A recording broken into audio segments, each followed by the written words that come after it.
I should have entitled this presentation, Coals to Newcastle. To speak about Michael Snow in Toronto, where he was born in 1928 and has lived most of his life, before an audience that enjoys daily access to his public artworks, including the audience, within a woman's walking distance of the Art Gallery of Ontario, where Snow's work is always on display.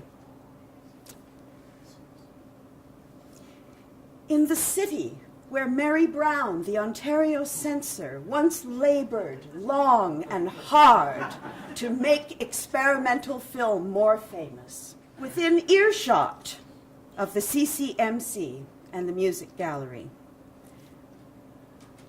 And a short hop from the Eaton Centre, where Snow launched and won a precedent-setting legal battle over an artist's moral rights. Well, this, to put it mildly, is risky business, made riskier still by the active presence of scholars such as Bruce Elder, Dennis Reed, Bart Testa, Jim Shedden, and Elizabeth Legg. I'm taking a very big risk by naming only those five, who have contributed so much to our knowledge and understanding of Snow's work. So all this to say that it takes a little bit of nerve to stand before you as the presenter of Snow's work, not least because Michael Snow himself is here listening. So this evening, I'm channeling a little bit of snowy courage, though not from the artist, but from his mother, born Marie-Antoinette Françoise Carmen Lévesque, a girl from Chicoutimi, Quebec, who showed plenty of gumption when she followed her beau, Gerald Bradley Snow, to Toronto when she effectively ran off and got married. Michael Snow's parents bridged the cultural, linguistic, and religious divides of their day. These and other dualities made a profound impression on their son, who has sometimes talked about growing up between Canada's two solitudes, referring to Hugh MacLennan's novel. Here I feel some affinity with Snow because my own family was shaped by that trope, and a similar need to understand so as to complicate the mythologies of settler Canadian ancestors and their stories. Snow has often spoken of other dualities. His mother, the trained pianist with an ear not just for music but for languages. His father, the civil engineer and surveyor who worked with instruments, descriptions, drawings, and photographs. So the formula was cast and might have endured as mother, sound, father, sight, except that in 1934, Gerald Bradley Snow was injured by an explosion on a construction site. He was blinded in one eye and would progressively lose vision in the other. Snow has often said that his father's accident made them both very interested in vision. To me, this assertion was a stepping-off point for research. His simple statement needed to be better understood.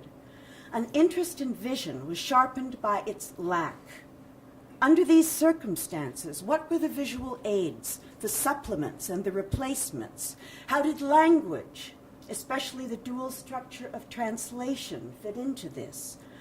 Cognitive psychology reminds us that blindness is experienced differently depending on the circumstances of its occurrence. For the formerly sighted, there was the memory of vision in its absence and the capacity to imagine through other senses, notably touch. When I began my research on Snow, I noticed that he rarely mentioned this traumatic occurrence in a biographical frame. There were only allusions to what one might see as its arterial effects. Indeed, positive effects. In 1966, he told Kay Kritzweiser, art critic for the Globe and Mail, that he wanted to make seeing palpable. Haptic theory occupied little space in late modernist visual art analysis. The idea, shared with Kritzweiser, received little play. 1 year later, on a panel organized by the leading Canadian art magazine Arts Canada to explore the theme of black, Snow ventured to say, My father was blind for the last 15 years of his life, and I think that's blackness.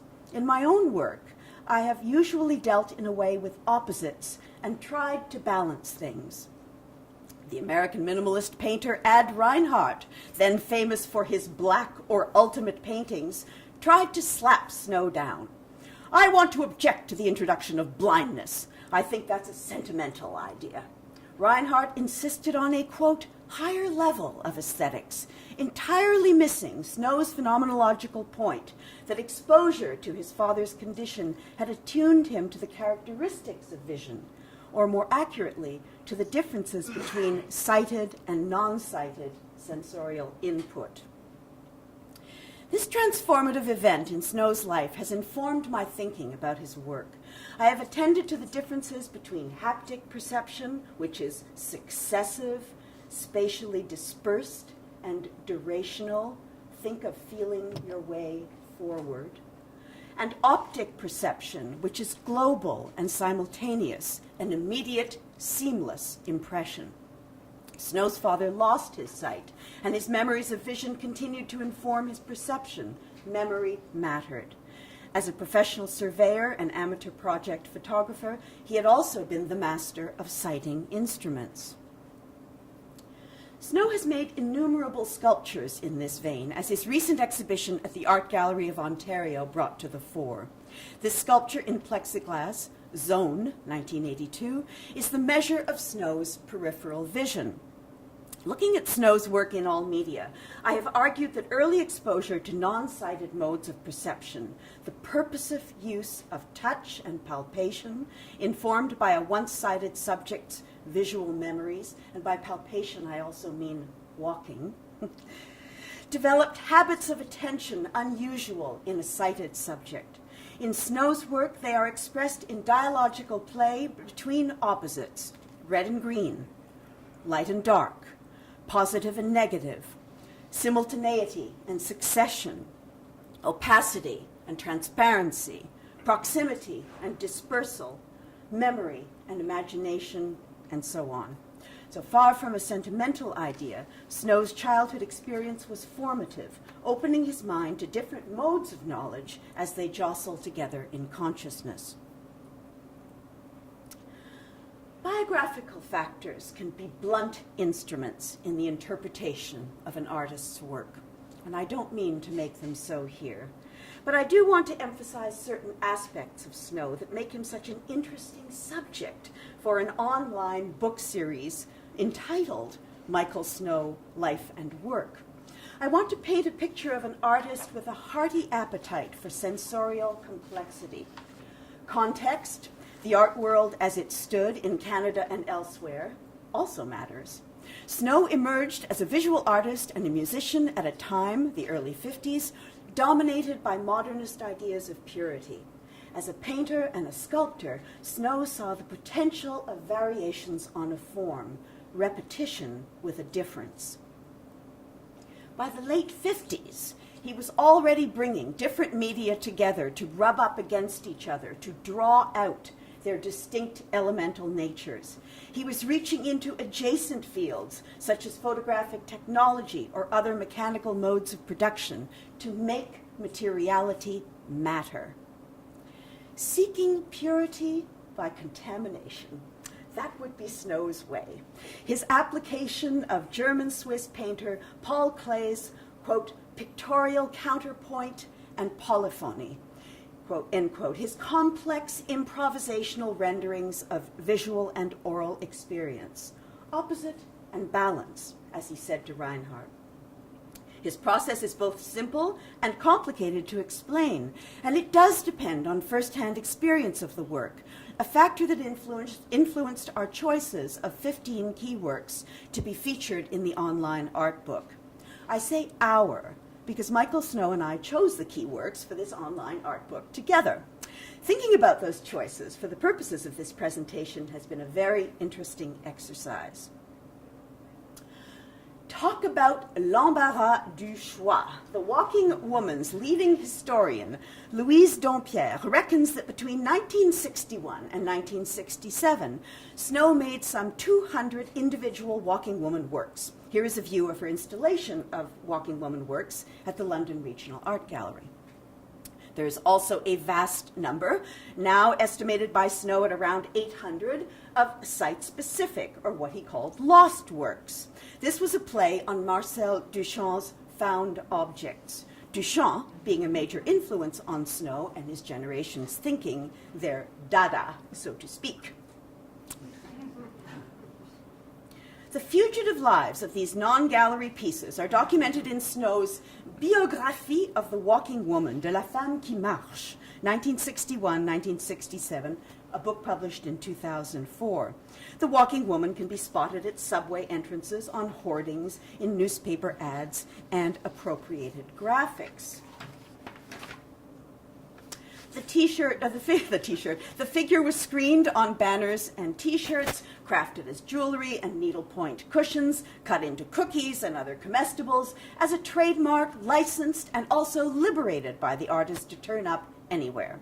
And indeed it did, even in Snow's subsequent production, making the conventional end date of the series, 1967, somewhat premature. His Adam and Eve, on the left, reactivates the form as frame, while his 2002 film Corpus Callosum, the figure is both backdrop and performer. Michael and I chose two works to represent the vast walking woman corpus, Venus Simultaneous, 1962, and Sleeve, 1965. Well, on one level, these decisions were easy. Venus Simultaneous captures in a single work many of the impulses and rules that govern the creation of the series. Indeed, it elucidates its creation story. In 1961, working with a large sheet of cardboard, Snow drew a rectangle 5 feet, we are now saying 152 centimeters high. He then drew and cut out the figure inside it, a walking woman, or more precisely, two walking women, one positive and the other negative. This duality interested Snow, and he was struck with the idea of working with these stencils, rigorously following a set of rules. The first rule was that the original cutout would be used to make all walking woman works, and with no variation in size, 5 feet high, 152 centimeters, as measured from forehead to ankle, 20 inches wide, as measured between the handless swinging arms. The cutout is powerfully asserted in this work in both its positive and negative modes, its entrances and exits forming irregular side and top edges. The work's thickness or depth is due to the projection of one figure off the surface. Venus Simultaneous is difficult even for its creator to categorize. It is painting, collage, relief, and sculpture all in one. At the time of its making, the Canadian critic Arnold Rockman observed that the figures seemed simultaneously to be inhabiting different kinds of space, moving back and forth across the spectator's field of vision, receding, projecting, trespassing on each other's turf, intruding into the real world, our world.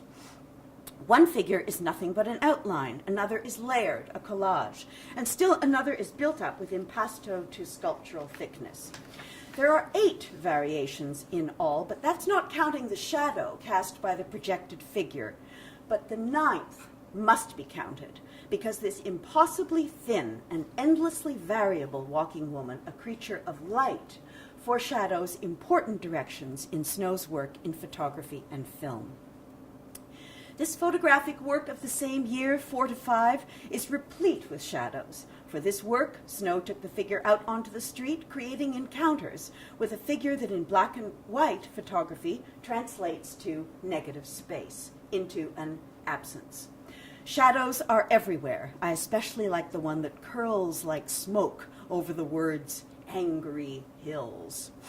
In 1962, Snow was already sensing the seismic power of his soon-to-be trademark motif. In his brilliant prospectus of 1962-63, A Lot of Near Misses, Snow wrote of his, quote, arbitrarily chosen subject. It was not designed for uses which could be foreseen. The historian's dilemma, one that I shared with Snow, is knowing when in time to situate this narrative.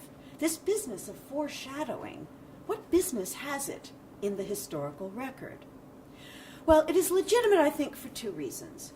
Foreshadowing, which constructs historical narrative in terms of outcome, whether planned or fated, was active in Snow's practice. He was not simply imagining what could become of the walking woman, materialized in a variety of media, dematerialized into light and shadow. He was acting on these ideas, informed by his experience with the great foreshadowing medium, animation. Everything in animation is purposive, pre-planned, frame by frame, which is measured in terms of time. Snow fell into animation almost by accident, he has said. My background research suggests otherwise. But however he got to that table, the light came on, and one can see in his subsequent work applications of animation's discipline, materiality, and imaginative possibilities. Sometimes he waited years, decades, for the technology to catch up with his ideas. So this is arguably side-shadowing, a term coined by Michael Andre Bernstein for the writing of history with all possible futures in mind, and a process that I try to keep in mind. Foreshadowing also has its place in a text for the Art Canada Institute, in which current understandings of Snow's work need to be addressed. As historians, we know that the walking woman mattered. Well, what does it mean to audiences today?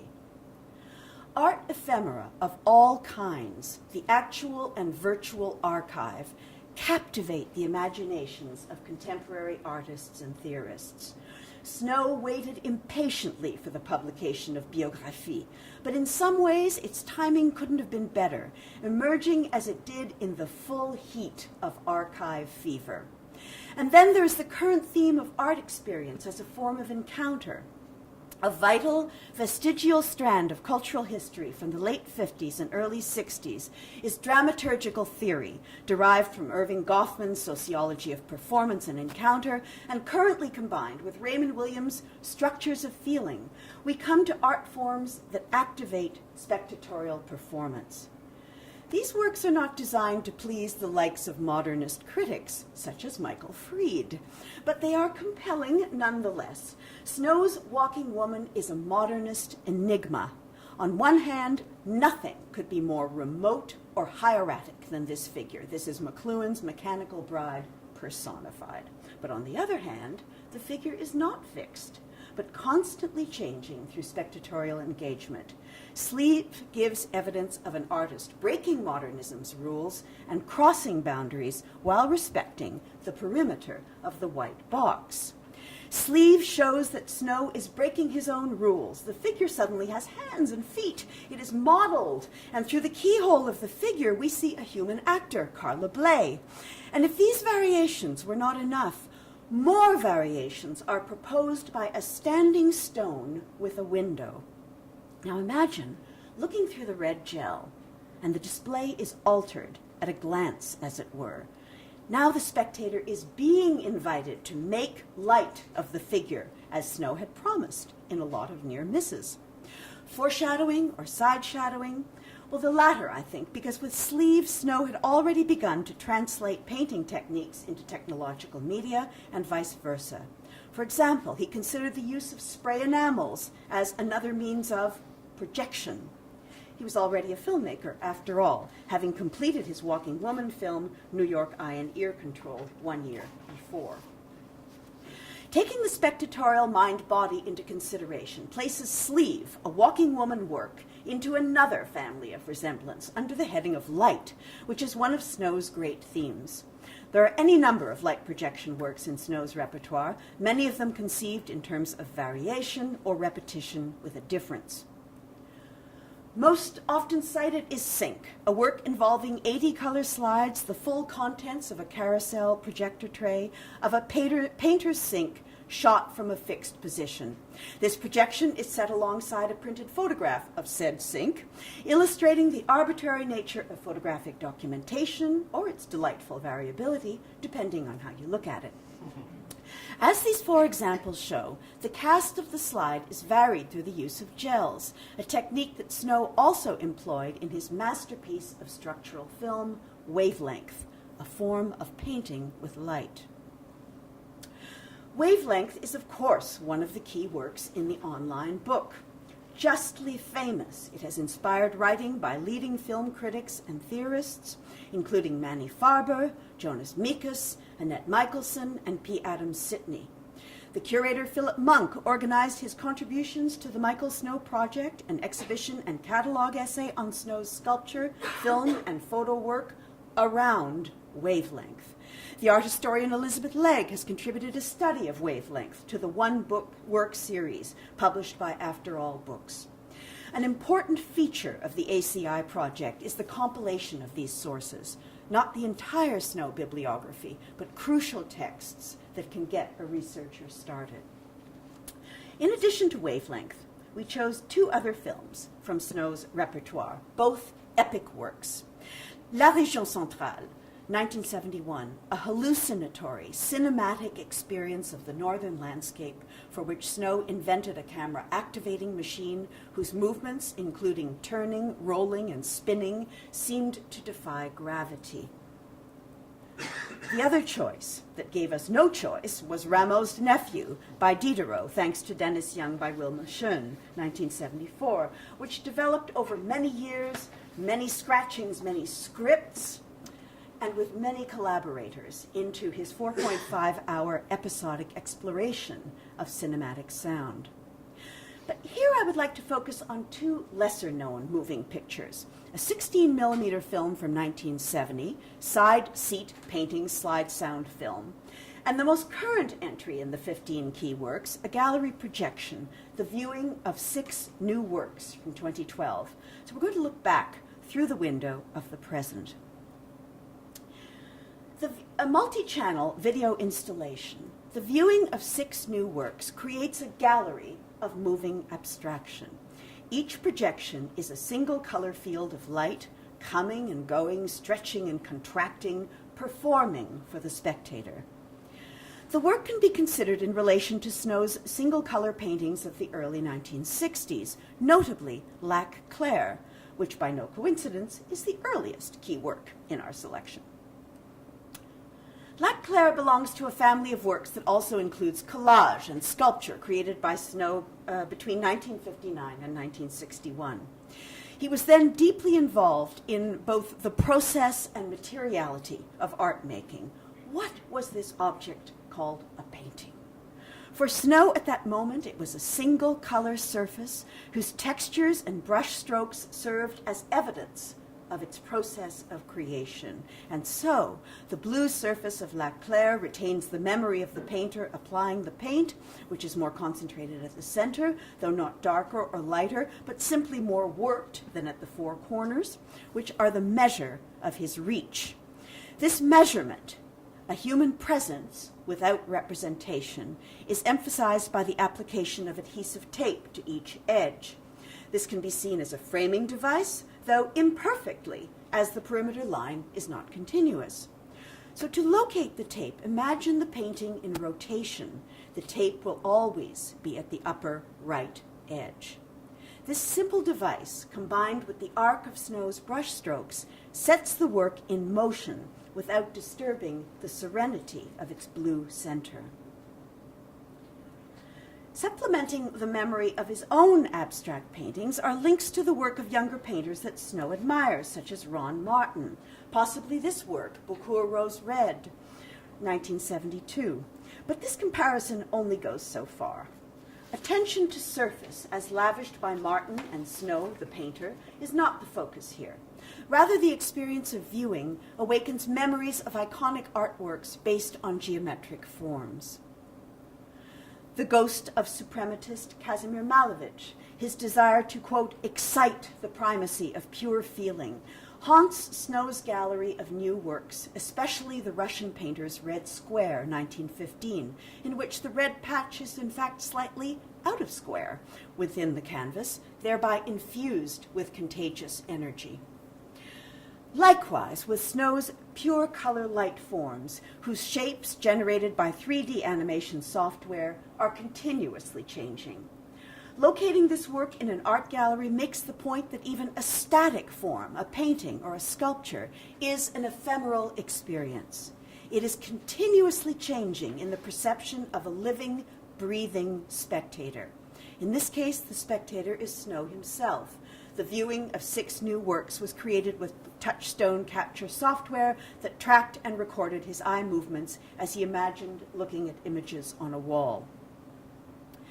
How do we encounter those non-representational geometric forms that in the 1960s came to be known as primary structures? The key has always been the position of the viewing body, knowing where to stand or where to sit.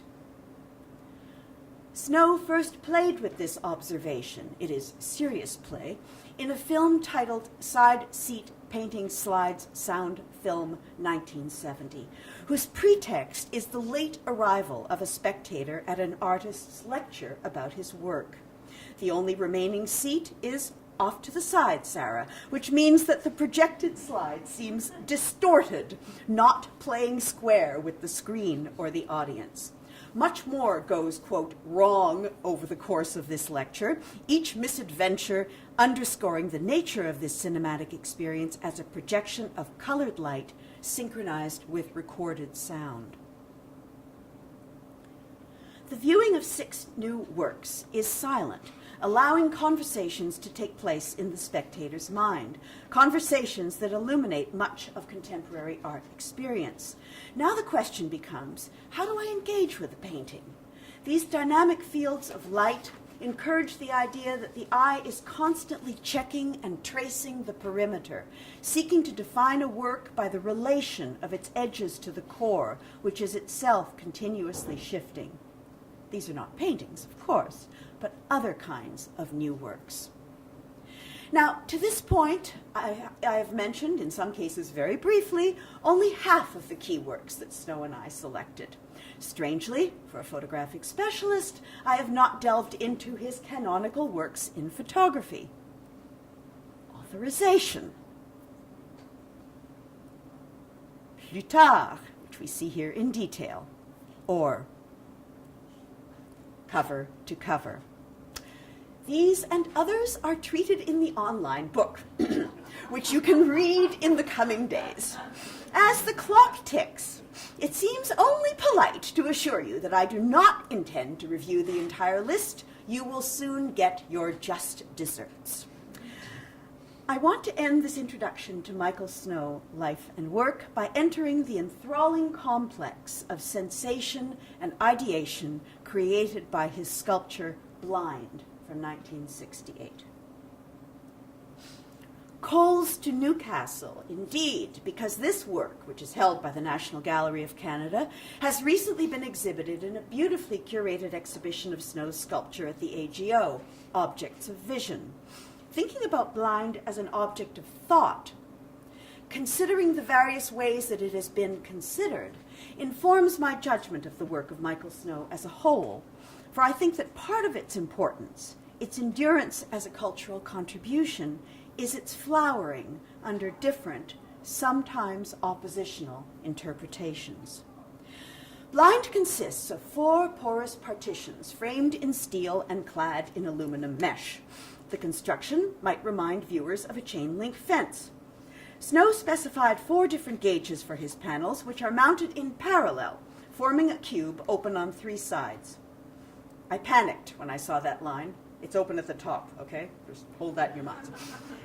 In his 1970 curatorial essay for Michael Snow, A Survey, curator Dennis Young grouped Blind with works such as Lac Clair, Authorization, and Snow's films. He mentions New York Eye and Ear Control, Wavelength, and Dripping Water. The last title, I should add, co-signed by Joyce Wieland. He says they are keyed to the framing and containment of change. Young continues, and I mean to share the whole passage.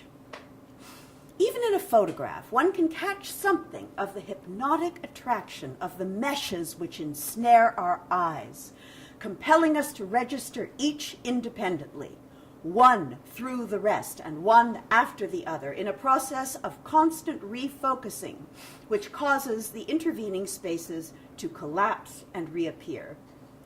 This spatial indeterminacy is clarified, though not simplified, when we realize that seen from opposite ends, the meshes expand or contract space through the eye's tendency to interpret textual gradients as clues to spatial extension.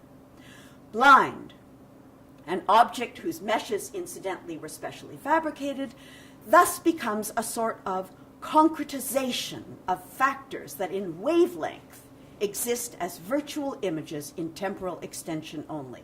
In other words, the zoom that characterizes wavelength, and which is invested in the 45-minute image of the film, is reified in Blind as an object which compels human vision to recapitulate the camera's action as if the eye were tropismatic.